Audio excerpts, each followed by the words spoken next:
Brian here at 5 Star Engines, and yes, again, kids, it's our favorite time of year. It's snow blower time.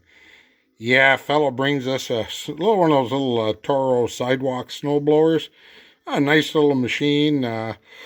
He says he put fresh gas in it this fall and it wouldn't start. And the question again is, how much of last year's gas was in there? So we're not going to question the guy, he says what he says, and that's fine and dandy. So, nothing special. The carb comes apart, goes in the ultrasonic cleaner. We take out the idle jet. It's hiding right down there, and it was plugged solid. And the float was kind of cruddy, and that got all cleaned in the ultrasonic. But one thing I want to point out, this is the intake side of the carburetor. And other than the main venturi, that's today's big word, which is this great big hole here where all the air comes in, you will notice a little brass plug here, and it has a friend over here. Now, on most 4-cycle and 2-cycle carburetors found on power equipment of this style, a float bowl type carburetor, they have one or two of these little brass doodads on the front of the intake side of the carburetor.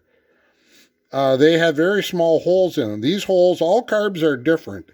And these cold holes either represent an air bleed or an air siphon for the idle circuit. And what it is, they are dedicated channels to the idle circuit, or in some cases to the venturi tube on the main jet. And that's the long tube which is down inside that hole, down there in all the great darkness. But believe me, kids, it's there.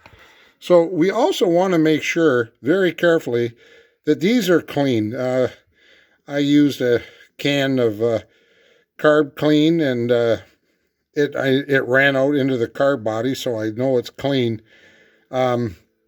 You're going to want to have to make sure that these are clean. You can clean the pilot jet and the main jet all day long, and if these air bleeds do not work, you may not get a siphoning effect across your pilot jet, which will make hard starting, and you may not get a siphoning effect across your venturi valve, which will cause a running problem. So there's something to look for. Make sure you check these out, and don't forget our two friends here. They got to be clean too. The electrostatic cleaner, I've got a nice little machine, and it does a super job, but I always go back with the Carb Clean, and then that gets all the detergent out of there, and any traces of water is dispersed. And I give these guys a shot of air too, just to make sure everything's clean and running.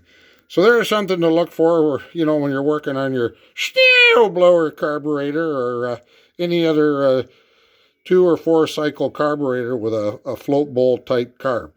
Once again, Brian at 5 Star Engines. Thanks for watching. Hey, please like and subscribe. We'll keep these videos going, kids. Thanks for watching.